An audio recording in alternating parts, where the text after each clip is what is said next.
Amigos de Noticias de Hoy, muy buenas tardes. Estos son nuestros titulares. Los Estados Unidos han advertido a Rusia sobre la crisis de granos. Joe Biden afirma que la recesión en Estados Unidos no es inevitable.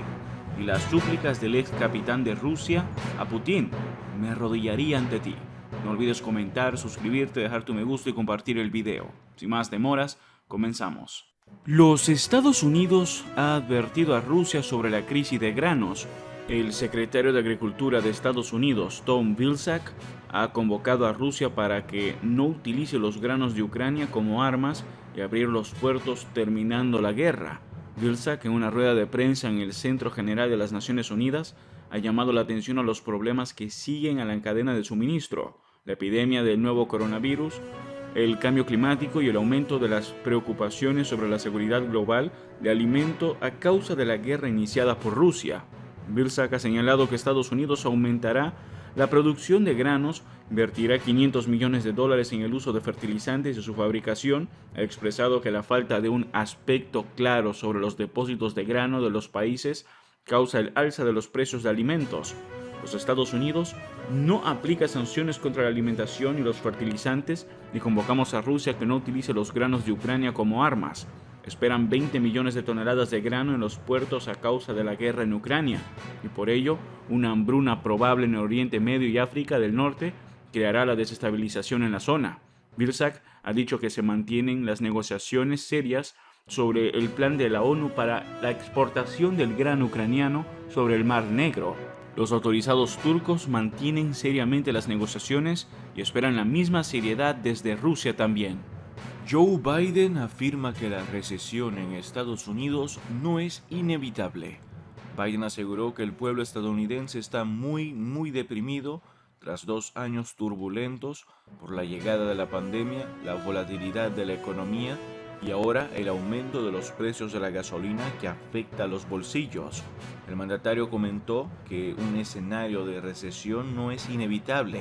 Durante una entrevista con la agencia estadounidense The Associated Press, el presidente resaltó que la economía que heredó estaba agobiada y que en la población persisten las cicatrices psicológicas causadas por una pandemia que alteró el sentido de identidad de la gente.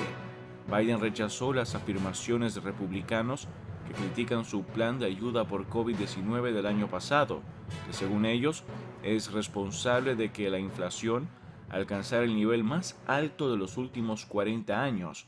Calificó ese argumento de extraño. Biden aseguró que en su país la gente está muy deprimida. Su necesidad de salud mental en Estados Unidos se ha disparado porque la gente ha visto todo trastornado, comentó el mandatario. Todo con lo que contaban se ha trastornado, pero la mayor parte es consecuencia de lo que ha pasado, de lo que ha sucedido como consecuencia de la crisis del coronavirus, agregó.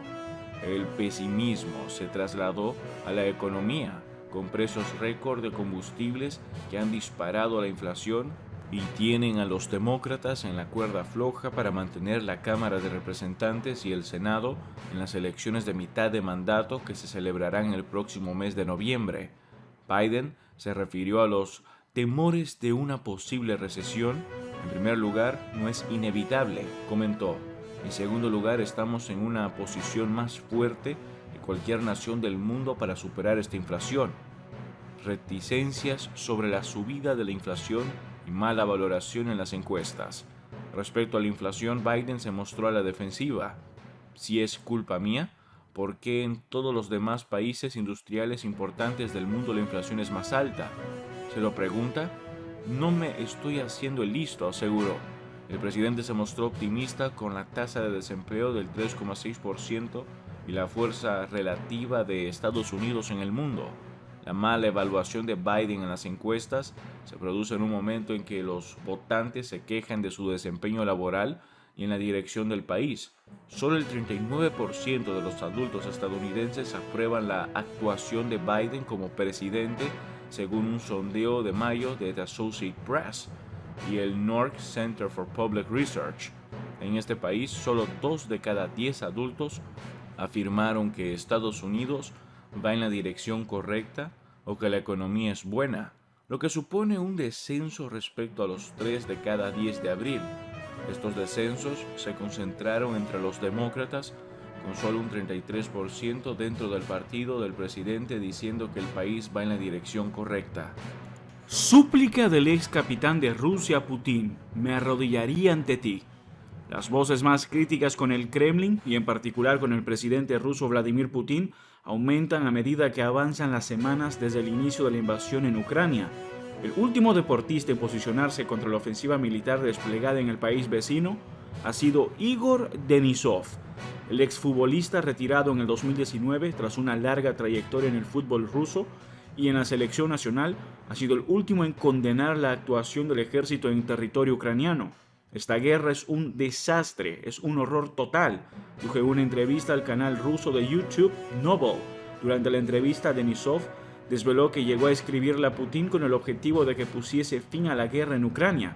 Estoy preparado para arrodillarme ante ti, le espetó al presidente ruso según su versión. Estaba dispuesto a arrodillarme ante él para que lo aparara todo, insistió en su mensaje el exfutbolista, considerado como uno de los mejores futbolistas rusos de la historia y uno de los principales íconos deportivos del país. Denisov admitió el riesgo que asume en su país al posicionarse en contra de la estrategia militar llevada a cabo por el ejército de Rusia. Tal vez me arresten o me asesinen después de estas palabras, pero digo las cosas como son. Unas declaraciones que realizó después de la ley aprobada por el Parlamento ruso, por la cual todo aquel que se manifieste contra la invasión en Ucrania se enfrenta a una pena de hasta 15 años de prisión. La periodista rusa Marina Ovsyannikova fue detenida el pasado mes de marzo por gritar "no a la guerra" durante la emisión en directo de un informativo. Finalmente fue puesta en libertad y desde abril desempeña su labor en el medio alemán Die Welt. Igor Denisov desarrolló su etapa futbolística en Rusia, realizó su debut en el Zenit Club, en el que militó hasta el año 2013, con el que ganó 7 títulos, entre ellos la Copa de la UEFA, la actual Europa League, y las Supercopas de Europa en el año 2008, año en el que derrotaron a Glasgow Rangers y al Manchester United, respectivamente. Tras un breve paso por el Anzi, el centrocampista ruso jugó por el Dinamo Moscú entre los años 2003 y 2017 para marcharse posteriormente al Lokomotiv Moscú, club en el que jugó hasta su retiro en el 2019. En su última temporada como futbolista en activo, jugó la fase de grupos de la Champions League con el Lokomotiv International con Rusia en 54 ocasiones desde el año 2012 y capitán entre los años 2002 y 2016. Fue convocado por Fabio Capello para la Copa del Mundo del 2014 que se jugó en Brasil. De hecho, Igor Denisov no ha sido el único ruso en posicionarse contra Putin durante las primeras semanas de conflicto en Ucrania. Deportistas de otras disciplinas como los tenistas Medvedev, Rublev y Pavlyuchenova, el futbolista Fyodor Smolov, actual futbolista del Dinamo Moscú, y el ciclista Pavel Sivakov de Ineos, también arremetieron contra la decisión del presidente ruso de invadir Ucrania e iniciar una guerra que ha afectado al país a todos los niveles. Todos tienen sueños, su vida está empezando. Quiero pedir la paz en el mundo, la paz entre países, mencionó el actual líder del ranking ATP meses atrás en su cuenta de Instagram. El caso de Sivakov es mucho más curioso. El ciclista decidió cambiar la nacionalidad rusa por la francesa, trámite que fue aceptado por la UCI, dado que vive en el país francés desde que tenía 1 año. De este modo, no se verá afectado por el veto a Rusia por parte de la Federación Internacional. Eso es todo por ahora. No olviden comentar y suscribirse. Hasta el próximo video.